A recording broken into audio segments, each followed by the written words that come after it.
Fala, Homo sapiens, seja muito bem-vindo aqui no meu canal Biologia na Cabeça comigo, professor Francisco Anselmo, que eu procuro resolver suas dúvidas, esclarecer as dúvidas, enfim, resolver a sua vida com a biologia.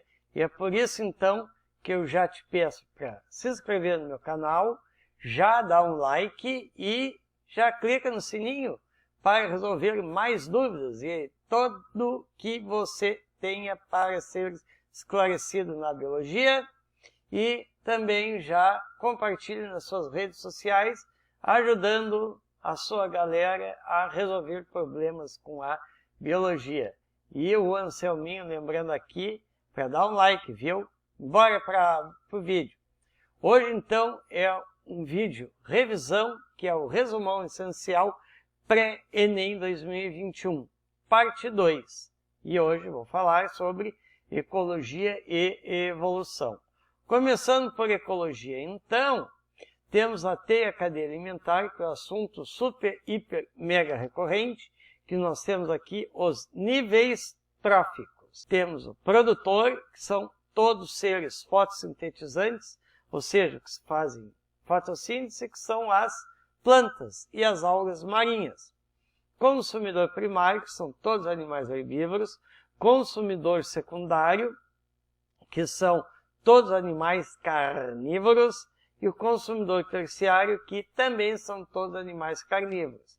No caso, o terciário é terciário porque se alimenta secundário. Consumidor secundário é secundário por quê? Porque se alimenta do consumidor primário. E o consumidor primário, que são todos herbívoros, que se alimentam dos produtores, que são as plantas ou algas marinhas também. E a teia alimentar, quando a gente fala em teia, lembra rede, né? E então a teia alimentar é uma rede de várias cadeias alimentares em que os animais, os seres vivos, então, de um determinado ecossistema, podem ser consumidor primário ou secundário ou terciário. O produtor sempre vai ser produtor. Apenas são os consumidores que, em uma cadeia, ele pode ser primário, mas ele já faz parte de outra, sendo o secundário. As relações ecológicas, então, aqui é top 6, né? Nem top 5, viu? As top 6, que é o predatismo, aquele animal predador que vai caçar, matar e se alimentar de sua presa. Parasitismo, que o parasita, ele está dentro ou fora do corpo do hospedeiro.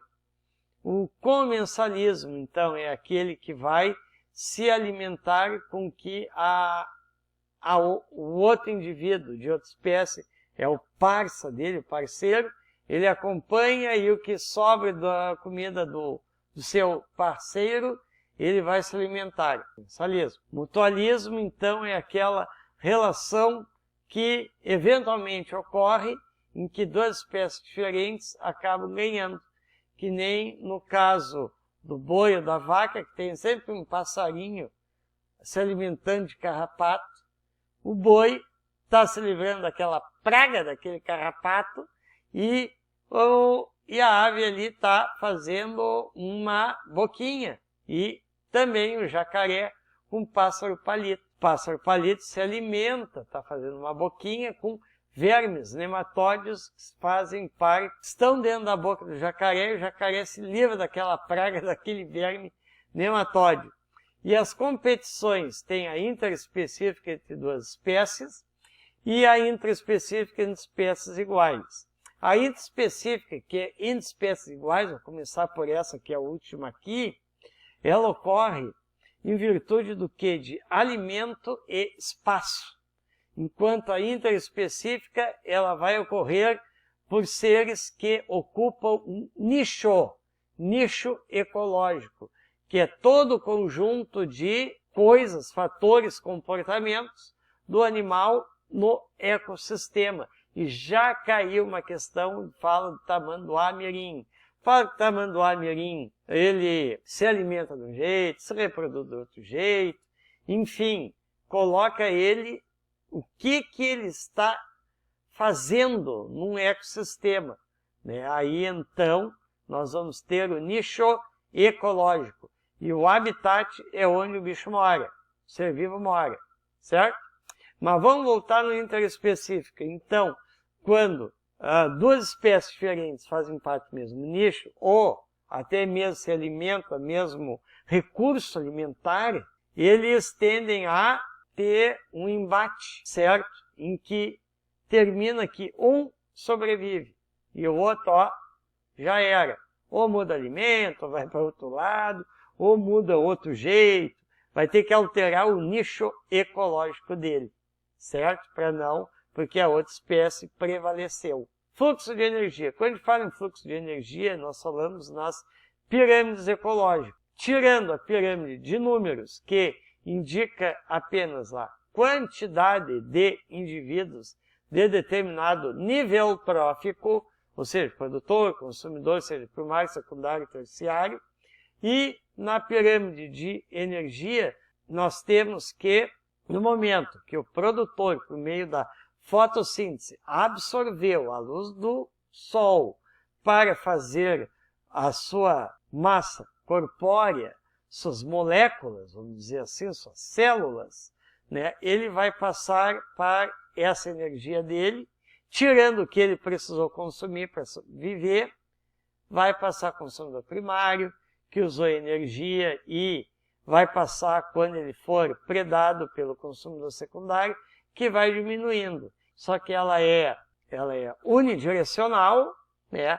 Uma direção única, e não é aproveitável, já que ela foi usada, né, pelos seres. Bom, ciclos biogeoquímicos, pessoal, vamos ver esses dois que são os mais recorrentes, que é o ciclo do carbono e do nitrogênio. Então, do carbono, ele é bem mais simplificado, porque assim, nós seres heterotróficos eliminamos carbono pela excreção, pela respiração, ou quando há um processo de combustão, passamos esse carbono para a atmosfera, em que as plantas, seres fotossintetizantes, eles vão utilizar para fixar esse carbono e produzir o quê? Produzir glicose e outras moléculas orgânicas, que a gente vai se alimentar. E obviamente que, em virtude, e acontece o quê? Se uma planta está ali morta, uma parte dela vai devolver esse carbono para o ar também,